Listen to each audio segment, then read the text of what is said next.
Hello, everybody. Welcome back to the REDX Podcast. My name is Haley Johnson. If you haven't been to the podcast, if you haven't listened to any of our podcasts before, welcome. And if you are returning, welcome back. We are always dedicated to bringing on the best people onto the podcast, whether they are power prospectors or influencers or coaches or agents who are just being successful in today's market.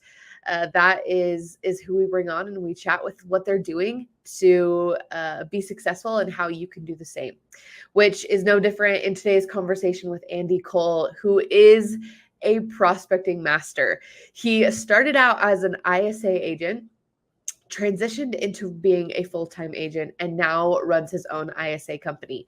So he has centered his life and his career around prospecting calls. So he knows them forwards, backwards, all around. So he really dives into today how to have quality conversations. He talks about the prospecting techniques that you need to be successful, what numbers you should focus on to ensure that you get business, and ultimately talks about how to create a consistent pipeline of listings throughout the rest of your career, and how you can make sure that you're not always wondering where your next commission check is coming from. It is an awesome conversation, and I think that you're really going to enjoy it. Along the same lines as prospecting calls and dialogue and all of that good stuff, I do want to remind you that we have our own script ebooks for every single lead type that we have. If you just go to redx.com and you click on products and you click on any product and just wait a second, a pop-up will come of our ebooks that you can put your information in and then get all of the scripts that we offer for each individual lead type, which is awesome to help you have more confidence on the phones and overcome more objections to hopefully set more listing appointments. That's the goal, right? So thanks so much for tuning in again, and I hope you enjoy the episode. Welcome, everybody, to the REDX Podcast. I'm so glad that you're here. We have a new guest on the podcast this week with us. We have Andy Cole. Welcome, Andy. Super happy to be here. I'm honored. Been Yes. listening to the REDX Podcast for a long time. How long has the REDX Podcast been going on? Oh, it's honestly, it came out of like COVID. We started it in COVID, but a little bit before then too. So it's been a few years. So I've probably been listening to it since it started. Yeah. So I'm honored to be here. Yeah. Awesome. Thanks, Andy, for being a loyal listener. We appreciate it. Awesome. Cool, Andy. So for those that don't know you, obviously, since you're a first-time guest, I bet a lot of people don't know you. Can you give us a little brief introduction into who you are, what you do, all the good stuff?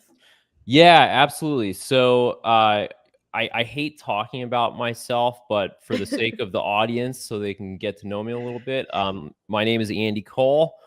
Been working in real estate for about 10 years now. I'm not selling real estate right now, so I run an ISA company.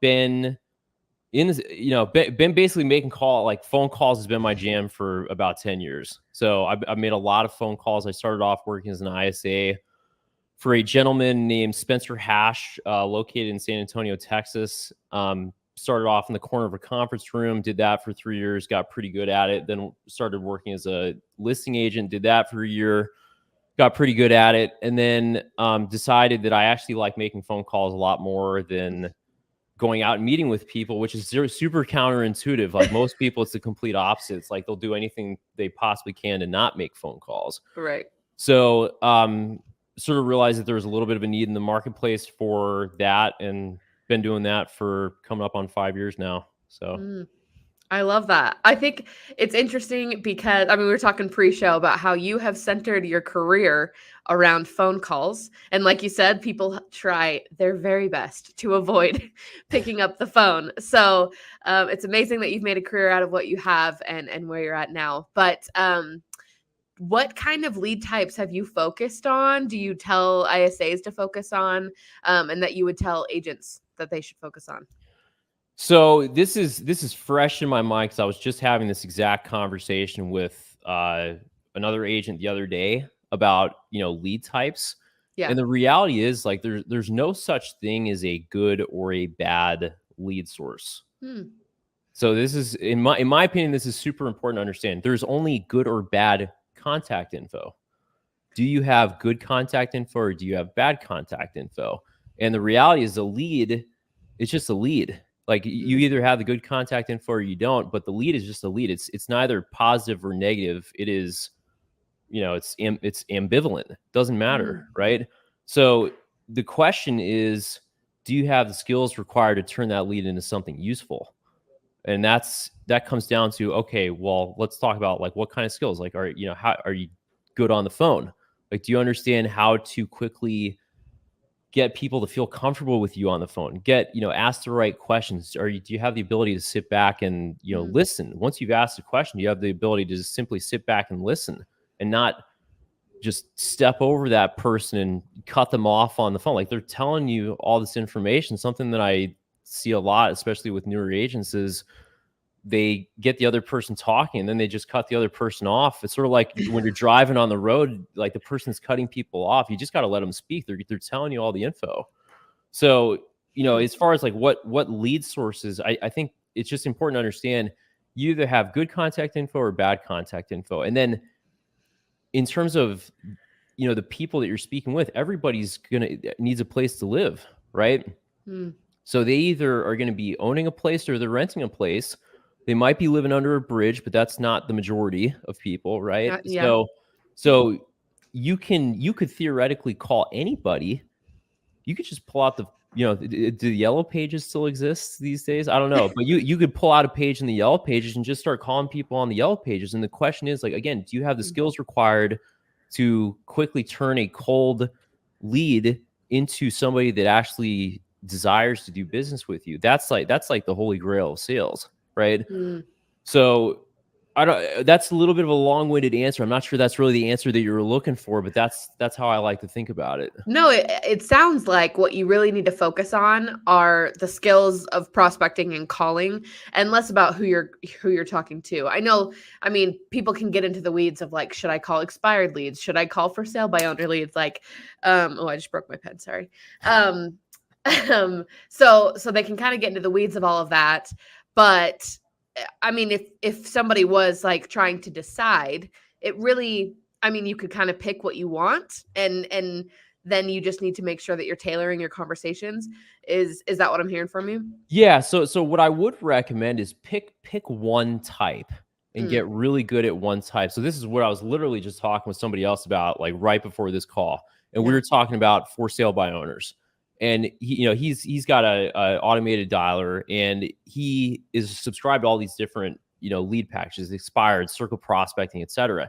Right. And I could tell that it sort of felt like maybe we were getting spread out too thin, because those yes, they are different conversations. You have to get good at the different conversations. So keep it simple, pick one, and get really good at one. And then when you're really good at one, maybe you can branch out a little bit, but focus, like, get really good at one. There's a lot of leverage that you can add to your business if you focus on one thing and get really good at it. So that would be my recommendation. Yeah. Yeah, I like that. I've talked to agents. I was talking to somebody a couple of weeks ago that they said that they started out with geo leads or circle prospecting, and they felt like that was an easier conversation to kind of start with. It's just like just listed, just sold kind of calls and calling around a neighborhood. And that kind of helped them dabble into prospecting and not get so afraid. Cause I mean, I think if you maybe start out with expireds, they're a little angrier, they're a little tougher of a conversation. So starting out with something like that was good for them, while other people love it. Like, they love calling expireds just because it's exciting. They're really close to a transaction, all that stuff. So really comes down to who you are, what your preference is. And I like that. Kind of niche down and focus on something and get really good at it. So something that I will mention, if you're really trying to make things happen quickly, in my opinion, I think for sale by owners are the lowest hanging fruit in the marketplace. And I'll tell you why. These people, they've already committed to selling their house, so you don't need to have a conversation with them about whether it makes sense to sell or not. They're already committed. Right. So that's an easy, that's point number one. Point number two, they've put their contact info on Zillow or REDX or whatever. They've already opted into your communication. Expireds have not opted into your communication, right? So, and typically, again, like they're going to be pretty pissed off. For sale by owners, it's a different conversation. They're expecting your call. So that's something that's important to understand. The way that I personally, and I guess, I don't know if we're getting a little bit ahead of ourselves here, but you know, the for sale by owner, all they want to sell their house. This is the same for all homeowners. They want to sell their house quickly for top dollar with as little stress as possible. If you can help them do that, then you are going to get paid. That's just how it works. Too many agents are focused on, well, I got to get the listing. No, that's not what is important to the homeowner. The homeowner wants their house sold quickly for top dollar with as little stress as possible. Nowhere in there does it say, I want to list my house with a real estate agent. So if you can focus on helping them sell their house quickly for top dollar with as little stress as possible, they will give you the listing, but not before that, right? So the conversation for us is, hey, listen, I really like, I was calling about 123 Main Street. Are you the owner of that property? Yes, I am. Okay, great. Is it still for sale? Yes, it is. Okay, fantastic. Well, to be clear, I don't have a buyer for you, but I really like your property, and I'd love to actually come out and take a look at the property, see if I can help you get the amount that you're looking for it. You got some time a little bit later today or tomorrow that I can swing by. I can be in and out of there in 15, 30 minutes. So we're trying to keep it super laid back and super just straight to the point. Like I'm trying to get face to face because I know, and I would hope this for everybody here, just in your head, like if you get to face, like you're in with a chance. That's the most important thing. So in terms of like, what type of lead I would focus on for sale by owners. Yeah. Maybe that's the question that you're trying to get out of me, but, no, I liked it. 9 minutes ago. Yeah. But no, I like it. I liked your script too, because you're focusing on the goal of the homeowner instead of your goal as a real estate agent, because no one cares about you until they know what you can do for them. Yeah. And so I like that. I like that script. Do you find that you get a lot of objections with that? Like when people are like, we'll just stick with for sale by owners, are they like, are you wanting a commission? Are you an agent? What are you trying to do? Like, do you get that a lot, or are they just come on over? Yes. To answer your question, yes, that is going to come up. So there's a couple of things that I'll throw out there. You have to be tactful about who you're calling and when. So if you're calling them day one that they've been on the market, odds are they're probably not going to entertain that call very much, right? Because they haven't felt enough pain. And let's be real, the market's a little bit different now. I think, even like 6 months ago, for sale by owners, it was a lot easier to sell a property themselves. I think it's every market's a little bit different, but I'm seeing that the market is a little bit more balanced right now. That's what I'm seeing. So, there are for sale by owner properties. Just look at how many days have they been on the market. If they're sitting on the market for 30, 50 days, that conversation is going to be a lot different than if you're calling them on the first day, which, by the way, I would still recommend call them on the first day. Just understand your odds of actually getting face to face with them. There's going to be a little bit more pushback.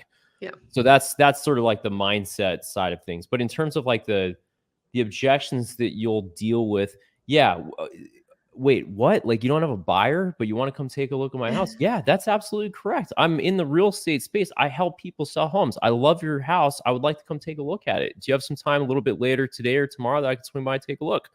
Well, you don't have a buyer. Like, I don't understand.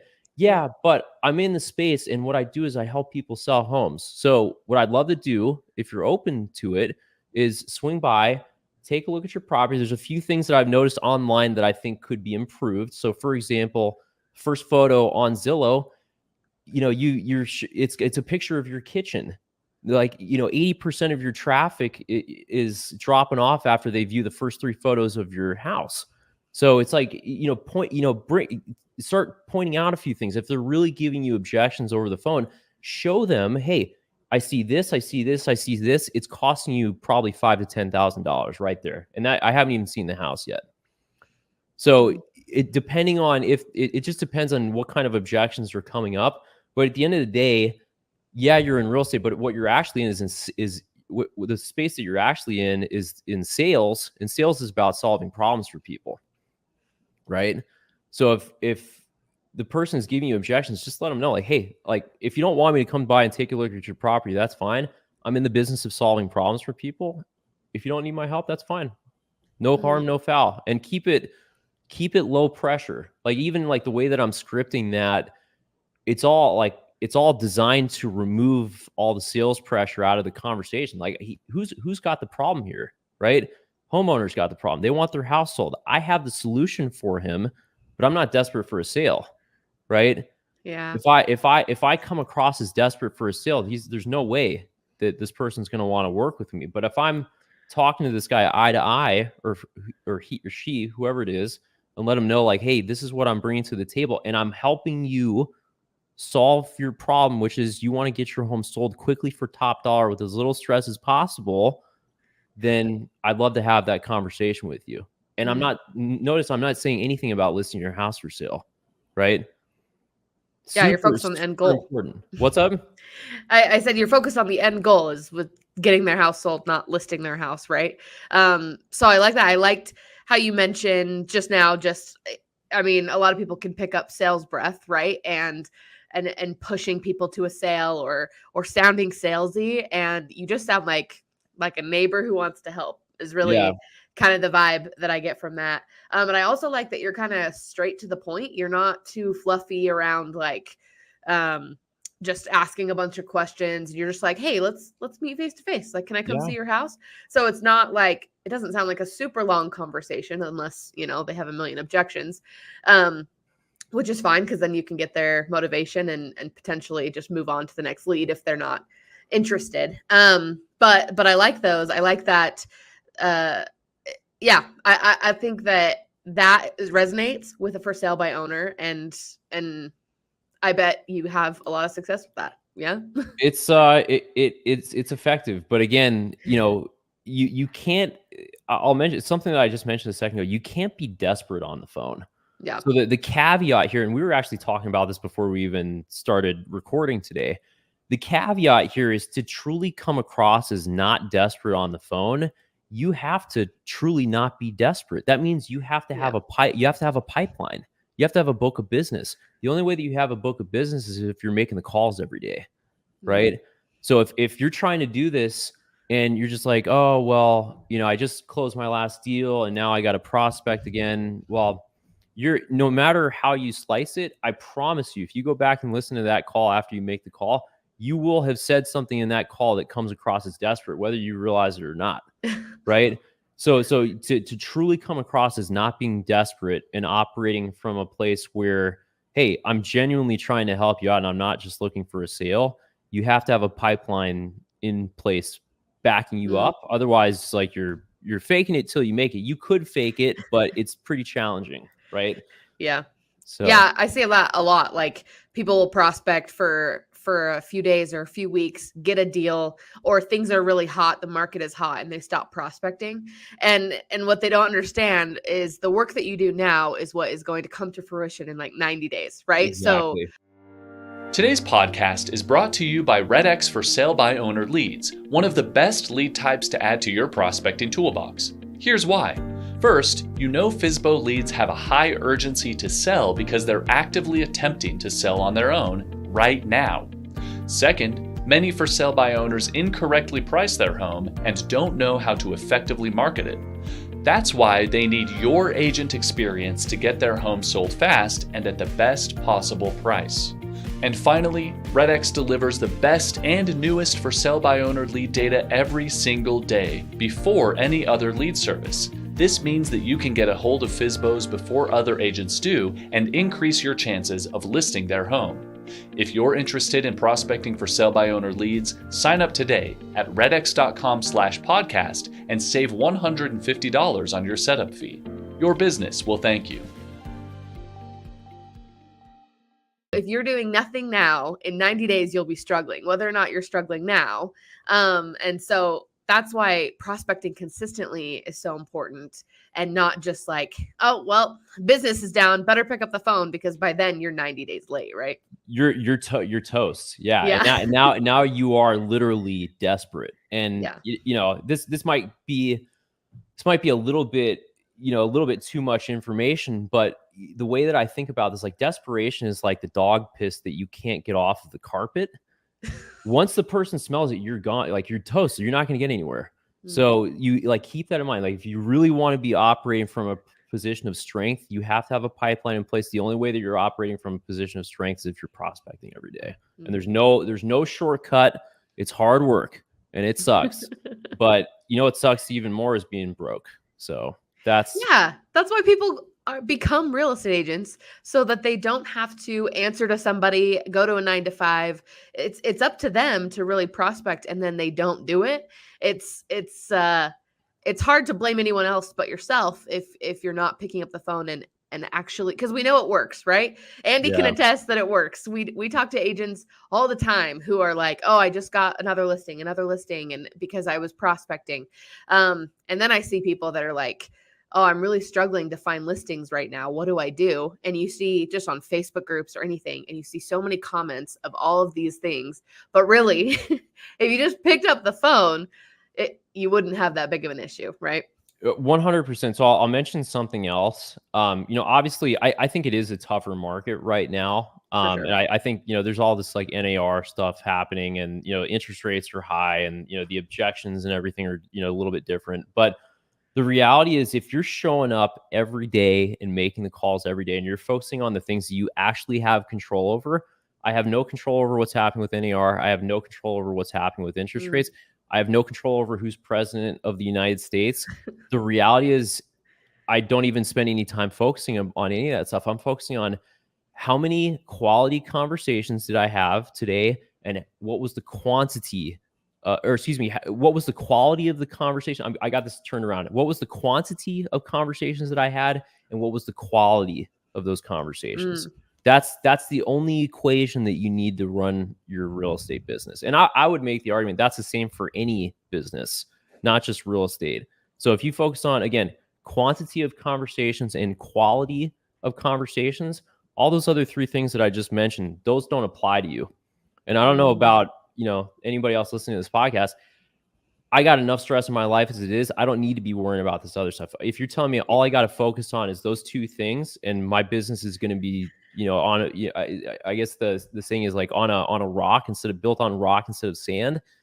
That's where you want to be focused on. So on the things you can control, because focusing on anything else is just, too stressful. So then tell me, let's get into a little bit of numbers here with quantity. We'll start with quantity, and then I want to talk about quality. So quantity, what would you say in a day are the numbers that you should hit, contacts or dials, or how do you measure that? 100%. So if we're talking about solo agents, which it sounds like that's primarily the audience here. So if you're a solo agent, the way that I'm gonna break this down two different ways. The way that I look at my day, if I can plant 3 seeds with cold prospects, I define a seed as, plant a seed for the future. It's not going to be harvested tomorrow, but it might be harvested in 3 months from now, like you said. So if I can plant 3 seeds a day, and I do that consistently every single day, so 3 times 5, 15 seeds a week, multiply that by 4, 60 seeds a month, multiply that by 12, it's 720 seeds a year, right? So, and let's assume that those are very high quality conversations, meaning I asked all the right questions. I established rapport. I figured out why these people are looking to do this and what's important to them. If you're closing even anywhere between 5 and 10% of those, which you should be, and I know that seems high, but if you're really playing the game at a high level, that's actually not that high. And I haven't even gotten to the cherry on top, which I'll get to.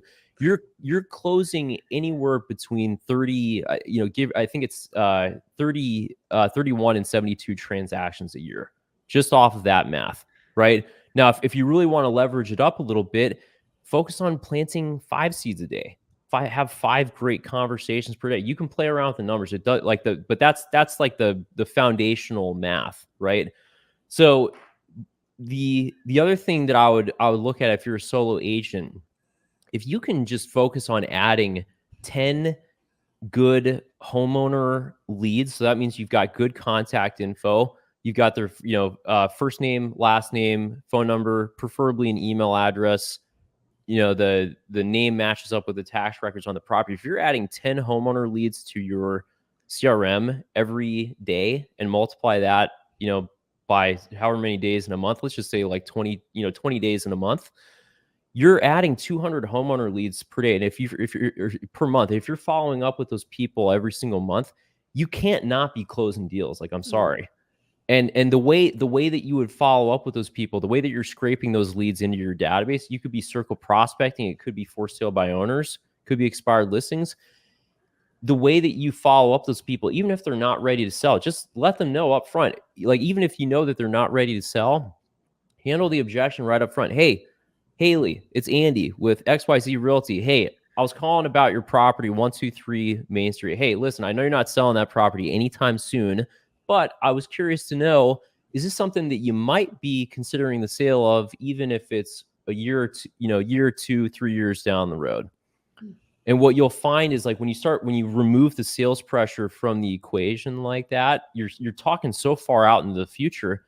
Most people are like, well, yeah, of course, because they don't know what's going to happen in a year, 2, 3 years, right? Right. So instead of these people saying like, no, like, we're not selling, now it's like, well, yeah, of course we're going to be selling. Well, I mean, to be honest, like, the kids are moving out of the house actually in 6 months, like around summertime.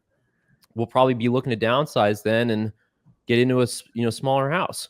So instead of you trying to close them on why, you want them to sell their house right now they're closing you, because they're saying, well, yeah, of course we are. Like, kids are moving out of the house in 6 months. We're going to sell our property then. Okay, great. I'll earmark it for 3 months and I'll follow up with you in 3 months. And, if you need anything in the meantime, give me a shout. So it's like, it's super non-salesy. Like, I'm not expecting transactions to happen today, because I know they're not going to happen today, but I am planting the seeds for the future. And then every day that passes by, time's on my side. If my pipeline is big enough, eventually all these people start coming out of the woodwork. Like, Andy, I need to put my house on the market. And then I'm not having to chase people down, like they're coming to me. Right. So it's a different way of going about it. I don't even remember what the question was. What was the question? We started with quantity, like the numbers, prospecting numbers and stuff that you hold yourself to. Yeah. So, I mean, if you can plant 3 seeds a day, you're going to have an amazing business. Oh, and the cherry on top, if you do an amazing job for those people that you close those transactions with, what do satisfied customers do? They refer you business. Mm-hmm. And then eventually you're going to be playing the referral game. And before you know it, you're going to have more referrals than you know what to do with. And then you're not going to need, I'm not going to say this, it's not always going to be the case, but you're not going to need to prospect as much because you're playing the referral game now. Right. So, but yeah, so it's really the quality and the quantity of the conversations. And I would simply focus on planting 3 seeds a day. That's how you build an amazing business. And it doesn't sound too difficult, right? Like planting 3 seeds. Oh, I can do that every day. It seems simple. And I don't want to oversimplify it, because I think people, they get afraid and things happen and, but when you really bring it down to that, the one number that you need to focus on every day, everything else kind of takes care of itself. And like you said, like, how can you not do business when you're doing that?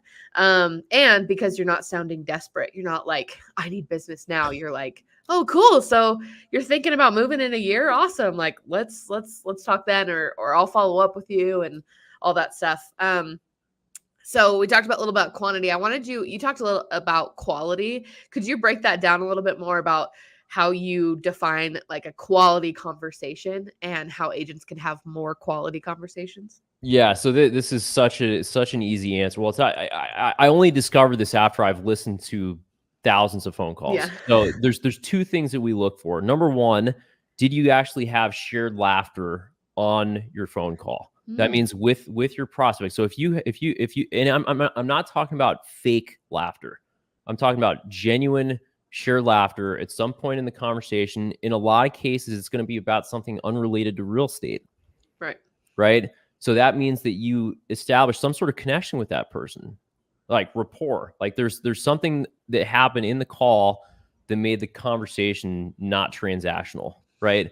So that's step number one. Step number two, at the end of the call, they will say something along the lines of, wait, what was your name again? And what company are you with? Or, hey, thank you for calling me. Right? So if they say any of those two things at the end of the call, you nailed that call. And that's how you know you had a very high quality call. Those are the two things that we look for. Nice. Awesome. Well, hey, we're almost out of time here, but I wanted to ask just, are there any other prospecting like specific techniques that we didn't touch on yet that you wanted to bring up before we end this call? Yeah. I would say the one of the most important things is you have 5 seconds. I think realistically it's actually less than that to make a favorable first impression on the phone. Right. So the things that we really look very closely at is, the tone of your voice, right? So tone of your voice, just speak straight down the middle. Don't be too energetic. Don't be too, just like you woke up out of bed just like 5 minutes ago. Speak straight down the middle. Make sure you have a high quality microphone. That is a lot more important than people realize, because when you're speaking into the microphone, it sounds like I'm talking right next to you. But if I'm speaking on a speakerphone and the person's asking, wait, what? Who's this? Like, you just dug yourself a hole that you're trying to climb out of now. Right. So you have about 5 seconds to create that first impression. Don't screw it up. You get good at not stumbling over yourself, tripping over your words. Be ready to go and looking sharp. And if you're looking sharp in that first 5 seconds, the rest of the call is probably going to be pretty solid as well. So awesome, Andy. Thank you so much for coming on and sharing your expertise. I want to give you a second here to plug, if anyone, how they can find you, and if they're interested in hiring an ISA or anything, I'll let you tell them now. Yeah, absolutely. I'm most active on Facebook and LinkedIn. You can just find me on Facebook or LinkedIn. Andy Cole, just look me up. I'm sure it'll pop up there. Shoot me a message and I'm happy to chat and see what you got going on.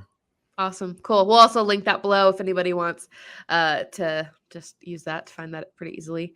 Awesome. Okay. Well, thanks, Andy. We appreciate your time today. We'll have to have you back on because I feel like there's so much more we can go into just around prospecting, calling, and everything. So I really appreciate the conversation today. And thanks everybody for tuning in, whether you tuned in when we were live or post show. Thanks so much for tuning in. And we will see everybody same time, same place next week. Bye-bye. Thanks, Haley. See ya. Thanks.